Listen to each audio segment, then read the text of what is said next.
Bismillahirrahmanirrahim. Assalamualaikum warahmatullahi wabarakatuh.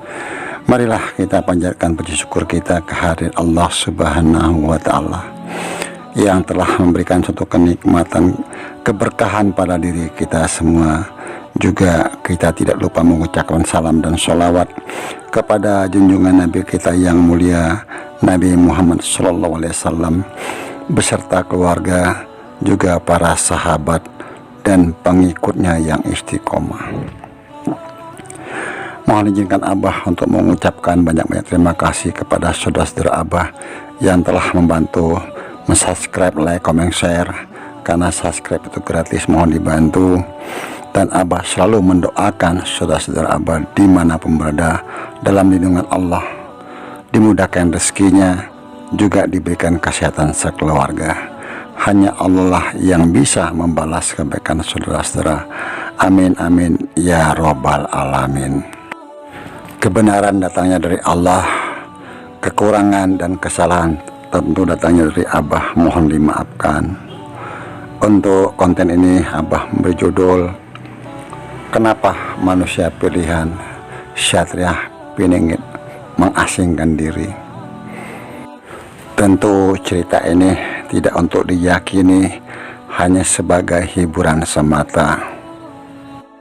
Dalam tafakur, Abah memohon petunjuk kepada Allah untuk membuka tabir sang sosok manusia pilihan, atau yang kita kenal dengan Syahriah Piningit ataupun sebutan yang lain. Tentu Abah ingin memberikan suatu cerita yang terbaik. Dalam tafakur, Abah melihat sang sosok manusia pilihan atau kita kenal Syahriah Piningit. Beliau ini lebih senang sendiri. Tentu hal ini suatu cara beliau untuk dekat dengan Allah Subhanahu wa Ta'ala, memohon ampunan dosa-dosanya kepada Allah, menuju ke jalan Allah dengan beribadah kepada Allah Subhanahu wa Ta'ala. Karena suatu keramaian membuat dirinya lupa beribadah kepada Allah, dan kadang-kadang terhalang dirinya untuk beribadah, bahkan membawa suatu hal yang banyak mudaratnya, atau menjadikan sesuatu akhlak yang buruk, karena suatu pergaulan bisa mempengaruhi dirinya berbuat yang tidak baik, ghibah, fitnah, atau yang lainnya, yang akhirnya beliau terjumus kepada hal-hal yang tidak baik.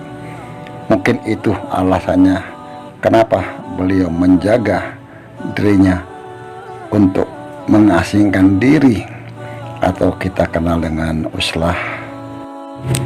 Dengan berbuat hal yang demikian, beliau mengasingkan diri untuk memperkuat iman kepada Allah Subhanahu wa Ta'ala, di mana beliau melakukan uslah walaupun di tempat keramaian, tentu dalam keadaan tertentu. Bagaimana kondisi zaman saat ini yang begitu banyaknya kemerosotan moral dan terlalu mementingkan diri untuk mencapai sesuatu kesenangan yang menyangkut dunia, maka sang sosok manusia pilihan ini melakukan uslah, mengasihkan dirinya beribadah kepada Allah Subhanahu wa Ta'ala. Bagaimana yang dilakukan oleh Nabi Muhammad SAW tak kalah beliau sebelum menerima wahyu, beliau mengucilkan diri dari keramaian. Begitu juga apa yang dilakukan oleh sang sosok manusia pilihan ini mengasingkan dirinya untuk mendapatkan petunjuk-petunjuk dari Allah Subhanahu wa Ta'ala. Dalam pengasingan dirinya beliau ini, apakah beliau ini ada di kota ataukah beliau ini ada di suatu perdesaan? Tentu di sini Abah tidak bisa memastikan, karena kepastian itu hanya milik Allah Subhanahu wa Ta'ala. Sampai saat ini pun beliau masih dirahasiakan atau disembunyikan oleh Allah Subhanahu wa Ta'ala, dan sangat sulit kita sebagai manusia biasa mengetahui keberadaan sang sosok manusia pilihan tersebut, kecuali orang-orang yang Allah berikan petunjuk dan terpilih untuk mengetahuinya.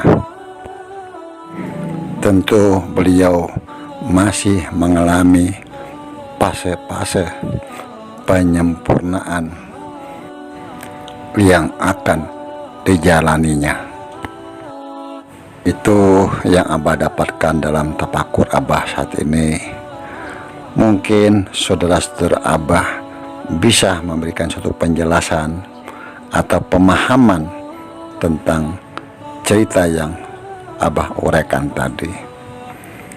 Abah selalu berpesan, mohon dijaga lisannya.